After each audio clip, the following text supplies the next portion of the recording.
Hello students, hope आप सब अच्छे हैं, आपकी पढ़ाई अच्छे से चल रही है। तो आज जो हम पढ़ने जा रहे हैं वो हम पढ़ने जा रहे हैं second poem of class 10th, that is fire and ice, which is written by Robert Frost. ठीक है, रॉबर्ट फ्रॉस्ट के बारे में हमने फर्स्ट पोम में भी रीड किया था, डस्ट ऑफ स्नो में भी। जो रॉबर्ट फ्रॉस्ट है अमेरिकन पोइट है, बहुत फेमस पोइट था। 1817 में बोर्न हुआ था सैन फ्रांसिस्को में। जो उसके पेरेंट्स थे वो टीचिंग प्रोफेशन में थे न्यू इंग्लैंड में, और उसके फादर की डेथ हो गई थी। उसके फादर की डेथ के बाद वो लोग इंग्लैंड में आ गए थे, और वहाँ पर उस आने के बाद उसने क्या पोइट्री राइट करना शुरू कर दिया था।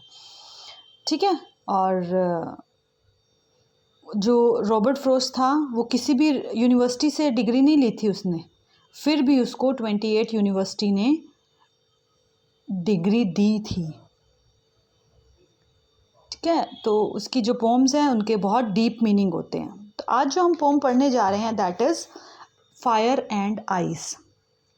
पहले मैं इसका डायरेक्ट मीनिंग बताती हूँ आपको, फिर मैं इनडायरेक्ट मीनिंग बताती हूँ, फिर उसके बाद हम पोम रीड करेंगे। ठीक है, समराइज कर देती हूँ। जो पोइट है इसका डायरेक्ट मीनिंग ये है, पोइट कहता है कि जो धरती है उसने ख़त्म होना है। ठीक है, धरती ने ख़त्म होना है। पोइट कहता है यहाँ दो तरीके हैं जिससे धरती ख़त्म हो सकती है, एक फायर और एक आइस, आग या बर्फ़ के जमने से। ठीक है, आग लगेगी तब भी सारी धरती ख़त्म हो जाएगी, और आइस मीन्स जब पूरे का पूरे धरती पे बर्फ़ जम जाएगी, ठंड हो जाएगा, -डिग्री में टेम्परेचर आ जाएगा, तब भी धरती जो है वो ख़त्म हो जाएगी।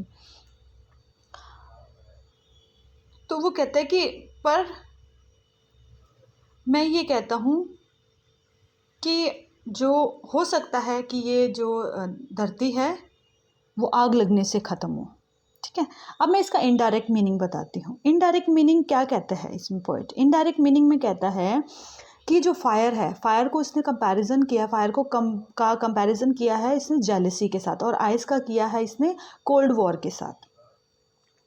वो कहते हैं कि जो लोगों के अंदर जेलसी है एक दूसरे को लेकर, उससे भी धरती ख़त्म हो जाएगी। मतलब लोग एक दूसरे की चीज़ों को देखकर, एक दूसरे के सब चीज़ों को देखकर मतलब जेलसी फील कर रहे हैं, तो वो क्या होता है, उससे भी धरती ख़त्म हो सकती है। क्योंकि देखो, मौत तो सबको आनी है, मृत्यु तो सबकी होनी है, मरना तो सबको है। इस धरती पर जो भी आया है, चाहे वो पेड़ पौधे हैं, पत्ते हैं, इंसान हैं, जानवर हैं, कुछ भी है, non living things, living things, सबकी एक लाइफ है। उस लाइफ के बाद सब खत्म हो जाता है। आपने भी देखा होगा, अगर हमारे बेड भी हैं तो 10, 15, 20 साल चल जाते हैं, वो भी टूट जाते हैं। फ्रिज भी टूट जाएंगे, पेड़ पौधे हैं वो भी अपने पत्ते छोड़ देते हैं। इंसान की भी डेथ होती है, एनिमल्स की भी डेथ होती है, बर्ड्स, कीड़े मकोड़े, मतलब what ever on this earth, सबकी डेथ निश्चित है। कोई भी इमोर्टल नहीं है। इमोर्टल मीन्स अमर, कोई भी अमर नहीं है, सब कुछ नश्वर है इस धरती पर। तो अब जो आइस है, आइस का उसने क्या किसके साथ कंपैरिजन किया है? आइस का कंपैरिजन किया है कि एक दूसरे से नफरत करनी। फायर है जेलसी करनी, और आइस है नफरत करना। तो ये सब बर्बाद कर देगा। हमें सबको एक दूसरे से नफरत नहीं करनी चाहिए, प्यार से रहना चाहिए और इकट्ठे रहना चाहिए। ठीक है, तो अब हम इस पोम को पढ़ते हैं। सम से the world will and in fire. कुछ लोग कहते हैं कि, सम मीन्स हो गया फ्यू पीपल। ठीक है, कुछ लोग कहते हैं कि जो दुनिया है वो आग के कारण ख़त्म होगी। आग मीन्स जेलसी के कारण।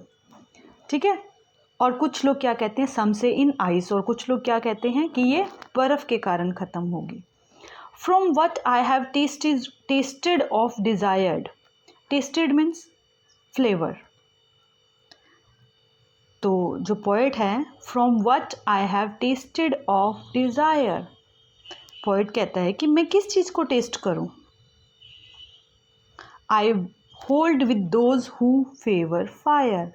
मैं उन लोगों के साथ खड़ा हूँ जो फेवर में हैं, किसकी? फायर की। मतलब जो लोग ये कहते हैं कि आग से, जेलिसी से दुनिया ख़त्म होगी, मैं उन लोगों की फेवर में हूँ। कि जेलसी कर करके लोग एक दूसरे को, कहते हैं ना कि आज की डेट में लोग अपने सुख से सुखी नहीं है, अपने दुख से दुखी नहीं है, दूसरों के सुख से दुखी हैं।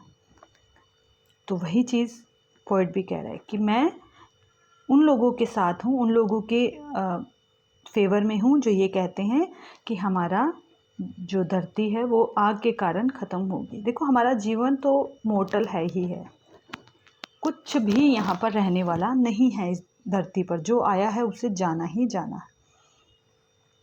But if it had to perish twice, perish means होता है डिस्ट्रॉय, अगर धरती 2 बार ख़त्म होगी तो,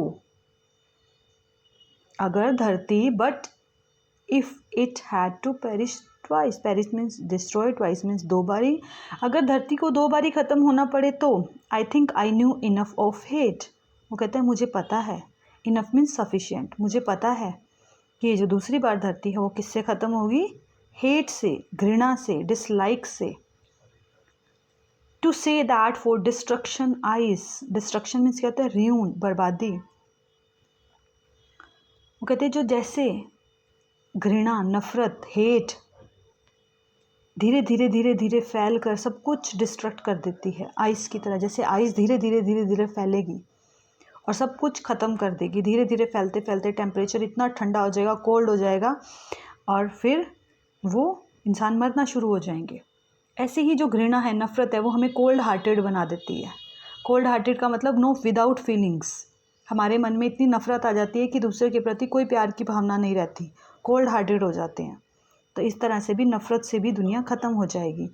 is also great and would sufficient, sufficient means काफ़ी है, मतलब दुनिया को ख़त्म करने के लिए घृणा ही काफ़ी है। तो इंसान को घृणा, लालच, नफ़रत, ईर्ष्या, ये सब कुछ छोड़कर अच्छे मार्ग पर चलना चाहिए, इसी से उसका जीवन सफल होगा। ठीक है बेटा, तो आपको अच्छे से करनी है, इसीलिए मैं साथ साथ हर वर्ड का मीनिंग बताने की कोशिश कर रही हूँ ताकि आपको कोई बाद में प्रॉब्लम ना हो।